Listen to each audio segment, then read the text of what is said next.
Hi, welcome to video 2. We are going to look at the lactate system today and some glycogen and glucose. If you have not done ATP and the ATP-PC system, please go back and do that video first. So we're starting off by looking at glycogen and glucose and the difference between these two things. Glycogen is a concentrated version of glucose, as you can see from the diagram here. It's a bigger molecule, 5 times the size of glucose, not in your exam, just for the record. So we call this a concentrated version, and it is stored. And it is stored in the muscle, the skeletal muscle, and in the liver. And when the body requires it, it calls upon these stores and it breaks the glycogen down into glucose and transports it in the bloodstream. It's important to know that this glucose and glycogen comes from the macronutrient carbohydrate.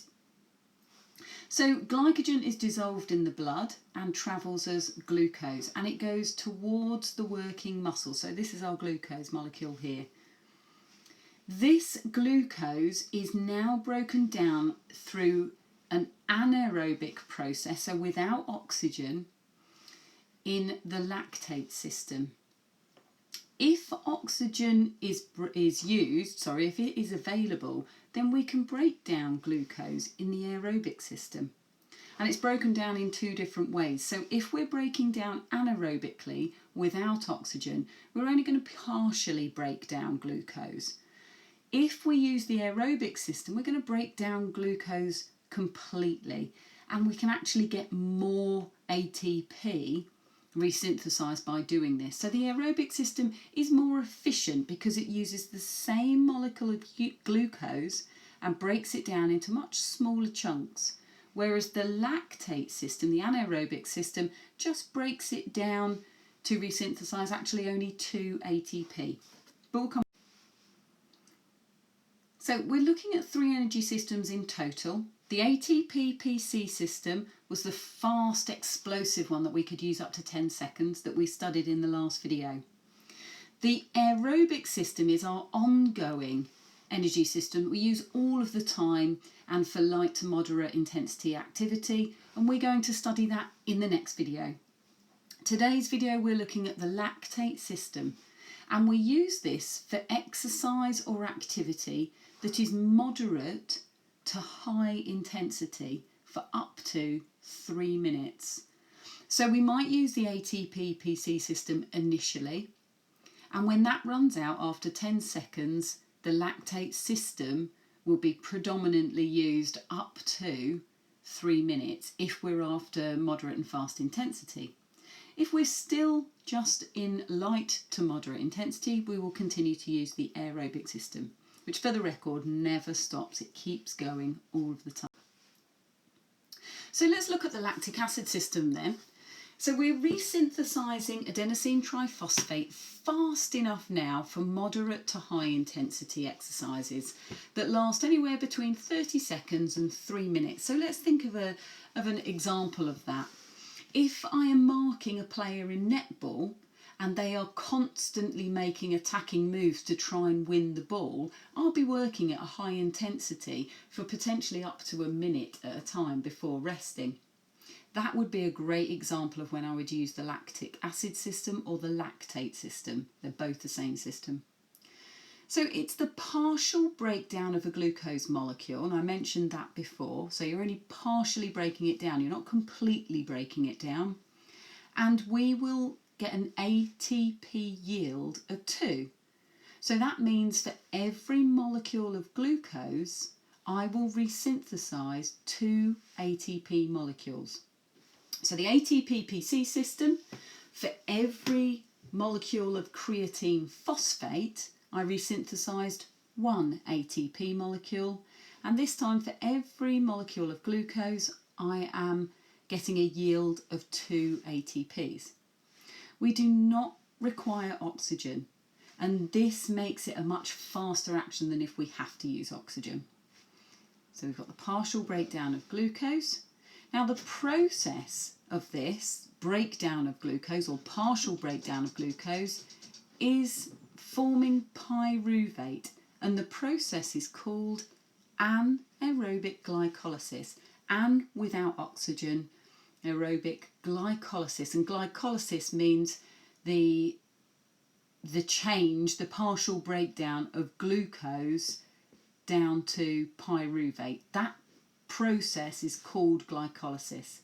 If we're not using oxygen, for example, we're using moderate to high intensity exercise, or we need the ATP to be regenerated quicker, resynthesized quicker, it is called anaerobic glycolysis.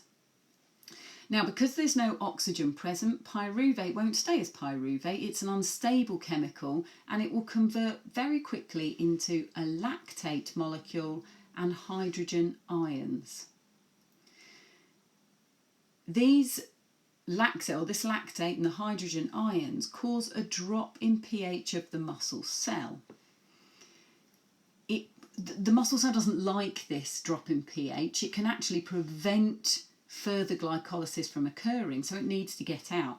So what happens is this lactate and hydrogen is taken out into the bloodstream.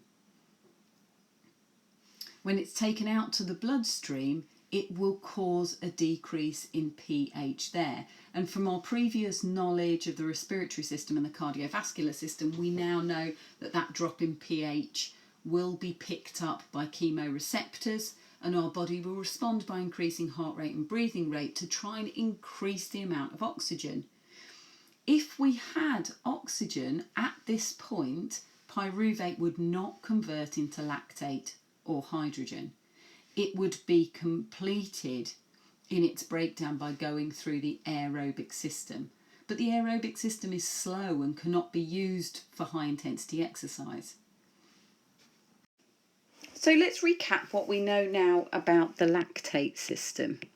So the lactate system is also called the lactic acid system, and it is the partial breakdown of glucose.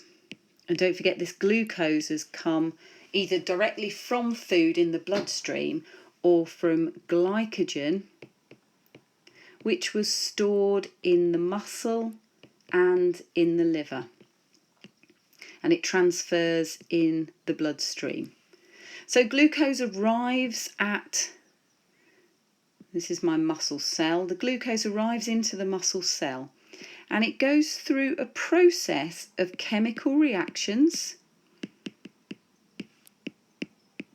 And if you remember enzymes, like our creatine kinase, now it's not the same enzyme, but we're going to have enzymes working or helping this to get started.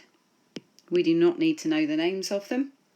So we've got these enzymes working, lots of chemical reactions occurring, and it partially breaks down glucose into something that we call pyruvate. Now this pyruvate, if oxygen was present, would go into the aerobic system. But because we are doing high intensity activity, this process needs to happen very quickly because we're calling upon ATP to be resynthesized very quickly. So only some of these pyruvates can be met with oxygen because we're only breathing so fast and our heart rate is only so effective.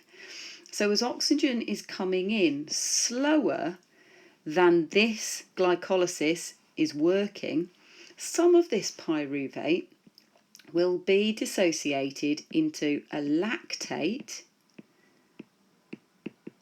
and hydrogen ions. These reduce the pH of the muscle cell, and the muscle cell can't continue to function if the pH is reduced. So this lactate and hydrogen is ejected from the muscle cell into the bloodstream and will travel around the bloodstream. Now it has the same effect in the bloodstream by reducing the pH, but it will now be read by the chemoreceptors, and the heart rate and breathing rate will increase as a response to those chemoreceptors picking up the decrease in pH. As you've learned in the respiratory system as well, this makes or changes the shape of haemoglobin and actually makes oxygen more readily be available to the working muscle. So it actually has a positive effect, even though we think lactic acid, whoa, we don't want that, it hurts, it's painful. But actually, it helps our body to give up more oxygen in the future and makes us more efficient. I hope that makes some sense. Now, this is a difficult system, so listen to it a couple of times, find some other videos, read your exercise books before moving on to the aerobic system, please. Thank you for listening.